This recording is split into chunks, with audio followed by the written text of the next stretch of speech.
আমাদের এই কর্মসূচিটা ছিল আমাদের বাংলাদেশ ইলেকশন কমিশন অফিসার্স অ্যাসোসিয়েশনের একটি কর্মসূচি। তো এইখানে এই কর্মসূচিটার মেইন থিম হচ্ছে স্ট্যান্ড ফর এনআইডি।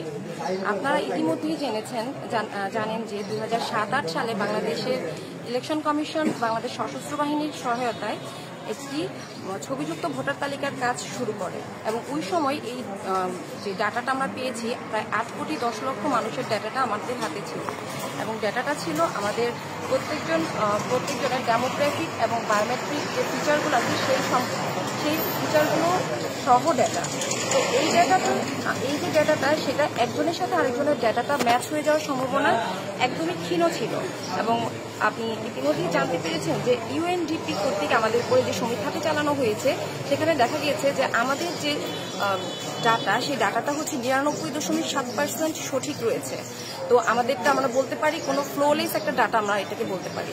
তো আমরা 2007-08 সাল থেকে যেই সার্ভিসটা দিয়ে আসতেছি এই যে ভোটার তালিকার উপর ভিত্তি করে এবং এই সার্ভিসটাকে এখন দেখা যাচ্ছে যে বিভিন্ন মহল এই সার্ভিসটাকে আমাদের এনআইডি যেটা হচ্ছে আমাদের ভোটার তালিকার বাই প্রোডাক্ট সেটাকে নিয়ে যেতে যাচ্ছে। তো এইটার বিরুদ্ধেই আমাদের হচ্ছে আজকের মানববন্ধন কর্মসূচি যেটা হচ্ছে স্ট্যান্ড ফর এনআইডি। তো এই কর্মসূচিতে আমরা বলতে চাই এতটুকুই যে আমরা লালন পালন করে জন্ম দিলাম যে সার্ভিসটাকে, সেই সার্ভিসটাকে এখন অন্য একটা স্বার্থদেশী মহল নিয়ে যেতে চাচ্ছে।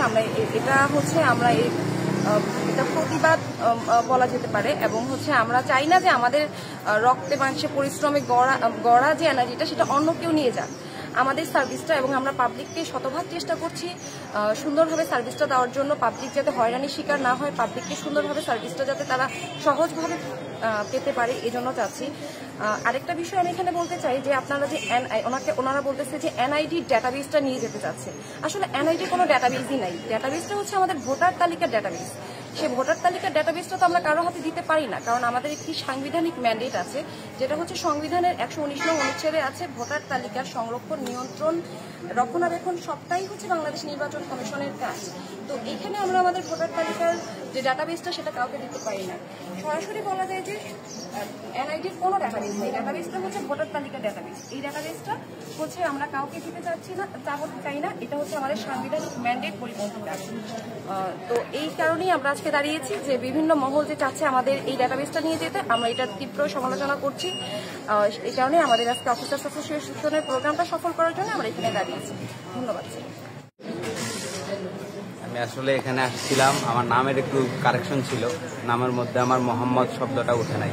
তো আমি এখানে আসছি, আমার কয়েকদিনের মধ্যে 2-1 দিনের মধ্যে ক্যাটাগরি পড়ে গেছে। তারপর এখানে আসছি, ম্যাম অনেক আন্তরিক, ম্যাম আমারটা একদিনেই করে দিয়ে দিছে। তারপরে আমি মোটামুটি আমার আইডি কার্ড নিয়ে আমি সন্তুষ্ট।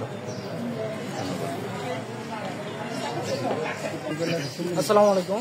আমি হচ্ছে একজন প্রবাসী, আমি রেমিটেন্স যোদ্ধা। আমি বাংলাদেশের জন্য অনেক কিছু করেছি, সেই বাংলাদেশ আমাকে অনেক কিছু দিয়েছে। যেমন আমি বিদেশ থেকে আপ ডাউন টিকিট নিয়ে আসছি, আসার পরে নির্বাচন অফিসে আসার পর স্যারের সাথে কথা বলছি, আমি আমার আবেদনটি দিয়েছি এবং স্যার আমার সকল কিছু দেখে সাথে সাথে আমার ছবি তুলে দিয়েছেন এবং আমি 3 দিনের মধ্যে আমি আমার এনআইডি কার্ডটি আমার হাতে পেয়েছি। ধন্যবাদ জানাচ্ছি নির্বাচন কমিশনকে এবং ধন্যবাদ জানাচ্ছি তিতাস নির্বাচন অফিসারকে। আপনার নাম কি? আমার নাম আশরাফুল ইসলাম। কোন দেশে থাকেন? আমি সৌদি আরব থাকি। আসসালামু আলাইকুম, আমি ইয়াসিন আরফাত জজ। আমি কিছুদিন পরে একটা এনআইডি কার্ডের হয়রানি নিয়ে ছিলাম। তারপর আমি ম্যাডামের সাথে দেখা করি তিতাস উপজেলা। উনি আমাকে আমার এনআইডি কার্ডের সব তথ্যগুলো দেখে আমাকে ইনশাল্লাহ কিছুদিনের মধ্যে আমার এই সমস্যাটা সমাধান করে দেন। ওকে, থ্যাংক ইউ।